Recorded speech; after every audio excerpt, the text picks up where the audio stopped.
शायद संविधान बनाने वालों को, देश के निर्माताओं को इस बात का एहसास ही नहीं रहा होगा कि लोग, सत्ता में बैठे हुए लोग इतने करप्ट हो जाएंगे, इतने भ्रष्टाचारी हो जाएंगे, इतने बड़े क्रिमिनल होंगे कि उनको जेल जाना पड़ेगा। जो बिल आ रहा है वो ठीक बिल है कि अगर आप पर कोई इल्ज़ाम है, आपको जेल में जाना पड़ रहा है तो आप जेल से बैठकर सत्ता नहीं चला सकते हैं।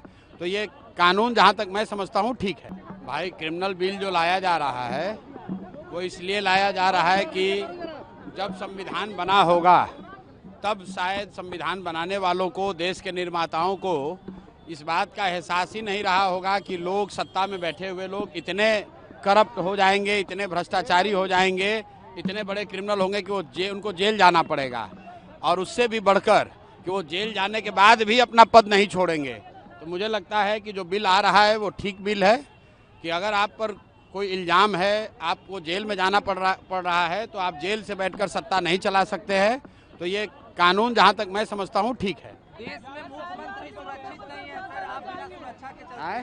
देश में मुख्यमंत्री सुरक्षित नहीं है। मेरे भाई, देखिए ऐसा है, बहुत लोगों को लगता है कि बिहार में अगर आपको नेतागिरी करनी है तो आपको सुरक्षा लेकर चलना है। यहाँ पर कोई मुखिया भी बन जाता है तो 4 गो गार्ड लेकर चलता है। हम पिछले 3 बरस से बिहार में पैदल चले हैं, गाड़ी से चल रहे हैं और इतनी बड़ी व्यवस्था है, लेकिन मैं कोई सुरक्षा लेकर नहीं चलता हूँ, क्योंकि मेरा विश्वास है कि अगर हम समाज के हित की बात कह रहे हैं, लोगों की के जो परेशानी है उसकी बात कर रहे हैं, तो समाज मेरी सुरक्षा में खड़ा है। किसी तरह की सुरक्षा की कोई जरूरत नहीं है।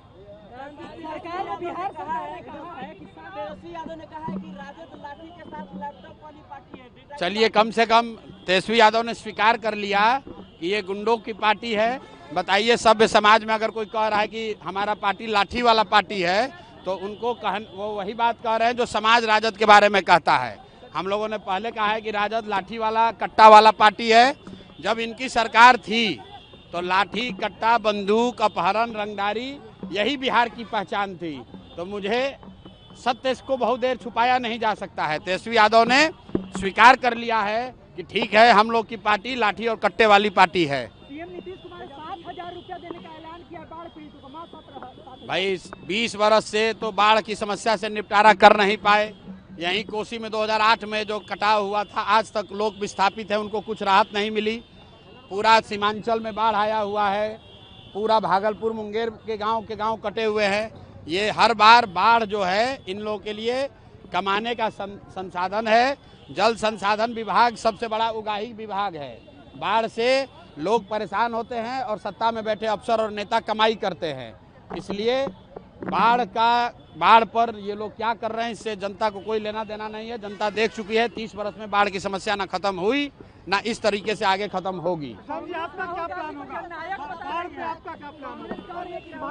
बाढ़ पर हम लोगों ने कहा है कि जन सुराज की अगर व्यवस्था बनेगी तो ये जितने Kosi project, Gandak project, Bagmati project चल रहे हैं, इन सब प्रोजेक्ट को बंद करके बिहार में एक प्रोजेक्ट बनेगा जिसमें सारे नदियों का एक बार आकलन करके एक ग्रिड, वाटर ग्रिड बनाया जाएगा, ताकि उत्तर के जिलों में जहां पानी और बाढ़ की समस्या है, यहां से पानी को नीचे ले जाया जा सके, और मध्य के जिले, सेंट्रल बिहार में जहां जल जमाव की समस्या है, उनसे इसको जोड़ा जाए। और फिर नीचे साउथ बिहार में जहां सूखे की समस्या है, जब तक पूरा बिहार में एक ग्रिड नहीं बनेगा, वाटर ग्रिड, तब तक बाढ़ की समस्या खत्म नहीं हो सकती है।